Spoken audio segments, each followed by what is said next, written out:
Si no desean escuchar la introducción a esta época, brinquen hasta el minuto 5:45. Y si no quieren escuchar el prólogo, váyanse hasta el minuto La 9:45. dolorosa pasión de nuestro Señor Gracias. Jesucristo, visiones de los apóstoles, de los mártires y de los santos, discernimiento de las reliquias. Cuarta parte, visiones de la vida de Jesucristo y de su Madre Santísima. Introducción. Nota. Las épocas décima y undécima han sido tomadas de la sexta edición castellana publicada por la librería de Gregorio del Amo, Madrid, del año 1896, con el título de La dolorosa pasión de nuestro Señor Jesucristo, que tiene las siguientes licencias de ordinario. Nos de José de Lorenzo y Aragonés, presbítero, vicario eclesiástico de esta villa y su partido.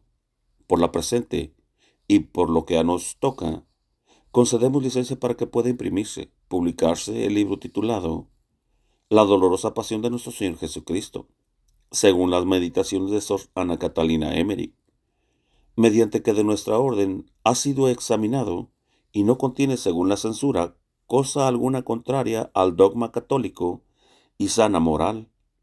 Madrid y mayo 4 de 1865. Doctor Lorenzo, por mandato de siervo servidor de Jesucristo, Juan Moreno. Hay un sello. La introducción y ambos prólogos pertenecen a Clemente Brentano. La editorial Guadalupe se ha limitado a moderar algunos términos y a ordenar las páginas de acuerdo con el plan general que se ha fijado. Fin de la nota.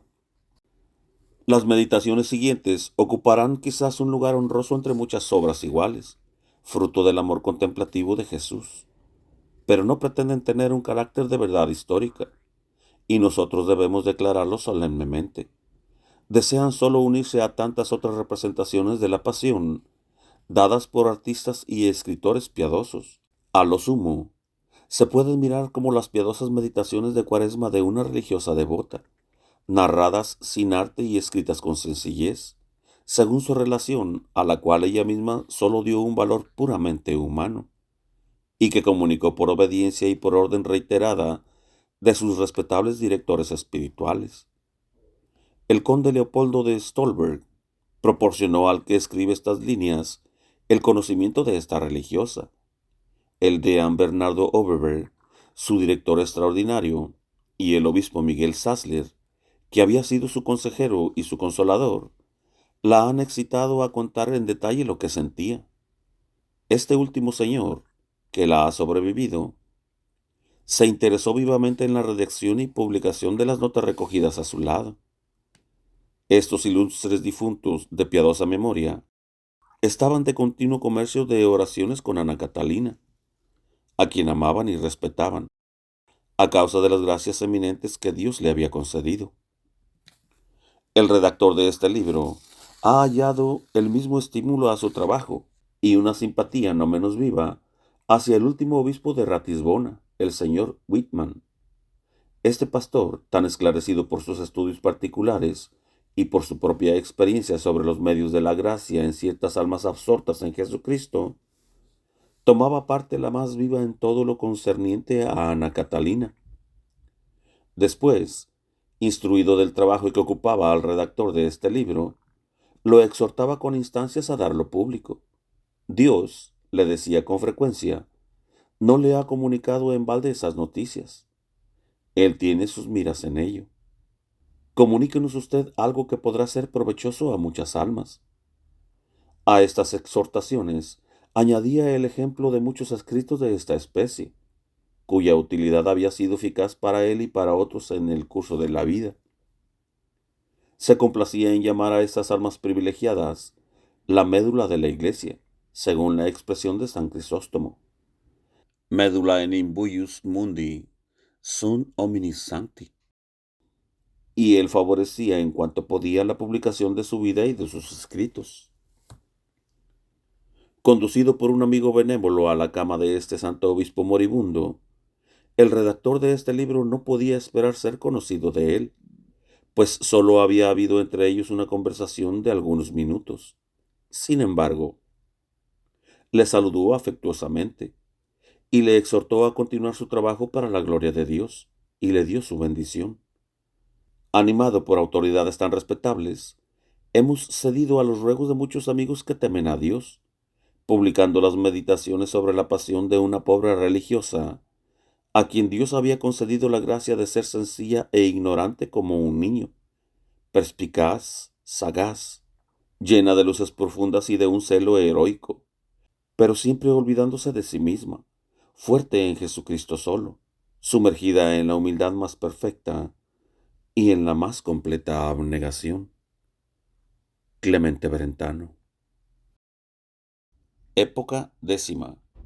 Institución de la Sagrada Eucaristía. Prólogo. Quien compare las meditaciones siguientes con la corta relación de la Santa Cena en el Evangelio, extrañará quizá algunas ligeras diferencias que aquí se hallan.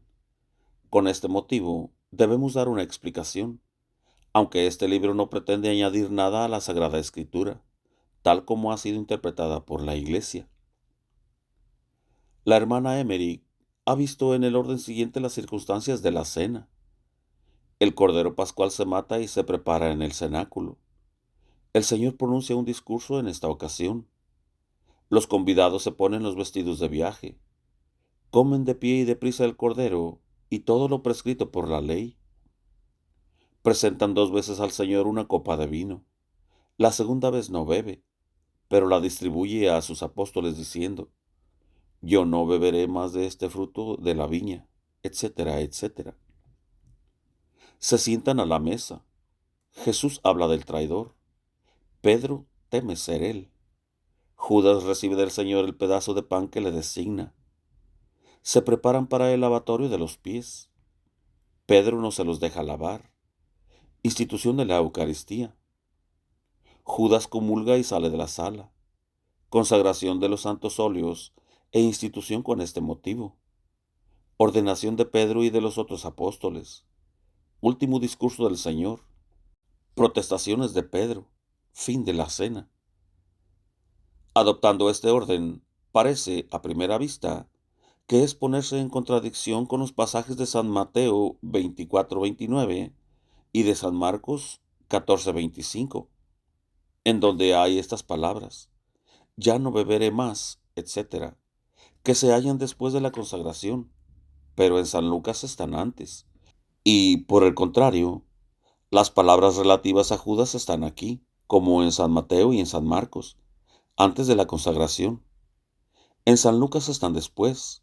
San Juan, que no cuenta la institución de la Eucaristía, da a entender que Judas salió así que Jesús le presentó el pan, pero es más probable, según el texto de los evangelistas, que Judas comulgó bajo las 2 especies, y muchos padres, San Agustín, San Gregorio Magno, San León, lo dicen expresamente como la tradición de la Iglesia Católica.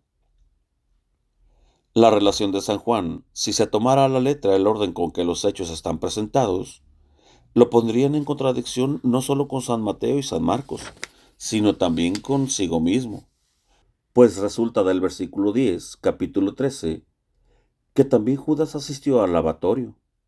El lavatorio fue después de haber comido el cordero pascual, y fue necesariamente al comerlo cuando Jesús le presentó el pan al traidor. Está claro que los evangelistas, aquí como en otros pasajes, preocupados de lo esencial, no se sujetaron a referir los pormenores con un orden riguroso, y esto explica suficientemente las contradicciones aparentes que hay entre ellos. Las contemplaciones siguientes parecerán, a quien las lea con atención, más bien una concordancia simple y natural con los evangelios, que una relación diferente en ningún punto esencial de la Sagrada Escritura. En cuanto a lo que concierne a Melquisedec, es preciso no confundir los pasajes en donde está presentado como un ángel con una antigua herejía que lo da como el mismo Jesucristo, o el Espíritu Santo, o un eón. Los términos de la epístola a los hebreos parecen designar un ángel, y si la mayor parte de los teólogos, desde San Jerónimo, no los han interpretado en ese sentido, ha sido únicamente para no dar un pretexto a la herejía. 1. Preparación de la Pascua. El Jueves Santo 13, Nisan, 29 de marzo. Ayer tarde fue cuando tuvo lugar la última gran comida del Señor y de sus amigos. en casa de Simón el leproso, en Betania, en donde María Magdalena derramó por la última vez los perfumes sobre Jesús. Judas se escandalizó en esta ocasión, corrió a Jerusalén y habló con los príncipes de los sacerdotes para vender a Jesús. Después de la comida Jesús volvió a casa de Lázaro, y una parte de los apóstoles se dirigió a la posada, situada a la entrada de Betania. Por la noche Nicodemo vino a casa de Lázaro y habló mucho tiempo con el Señor. Volvió a Jerusalén antes de amanecer, y Lázaro lo acompañó parte del camino. Los discípulos habían preguntado ya a Jesús a dónde quería comer la Pascua. Hoy, antes de amanecer, llamó el Señor a Pedro, a Santiago y a Juan. Les habló mucho de todo lo que debían preparar y ordenar en Jerusalén, y les dijo que cuando subieran al monte de Sión, encontrarían al hombre con el cántaro de agua. Ellos conocían ya a ese hombre, pues en la última cena, en Betania, había preparado la comida de Jesús. Por eso San Mateo dice, cierto hombre. Debían seguirle hasta su casa y decirle, el maestro te manda decir que su tiempo se acerca y que quiere celebrar la Pascua en tu casa. Después debían ser conducidos al cenáculo y ejecutar todas las disposiciones necesarias. Yo vi los dos apóstoles subir a Jerusalén, subiendo un barranco al mediodía del templo, del lado septentrional de Sión. Sobre el flanco meridional de la montaña del templo había una fila de casas. Marcharon frente por frente de estas casas, subiendo un torrente que los separaba de ellas. Cuando llegaron a las alturas de Sión, más elevadas que la montaña del templo, se dirigieron hacia el mediodía y encontraron al principio de una pequeña subida, cerca de una casa vieja con muchos patios, al hombre que el Señor les había designado. Le siguieron y le dijeron lo que Jesús les había mandado. Se alegró mucho de esta noticia y les respondió que una comida había sido ya dispuesta en su casa, probablemente por Nicodemo, que no sabía para quién y que se alegraba de saber que era para Jesús. Este hombre era Elí, cuñado de Zacarías de Hebrón, en cuya casa el año anterior había Jesús anunciado la muerte de Juan Bautista. No tenía más que un hijo que era levita y muy amigo de Lucas, antes que éste hubiese venido al Señor, y además 5 hijas solteras. Iba todos los años a la fiesta de la Pascua con sus criados. Alquilaba una sala y preparaba la Pascua para las personas que no tenían hospedaje en la ciudad. Ese año había alquilado un cenáculo que pertenecía a Nicodemo y a José de Arimatea. Enseñó a los dos apóstoles su posición y su distribución interior.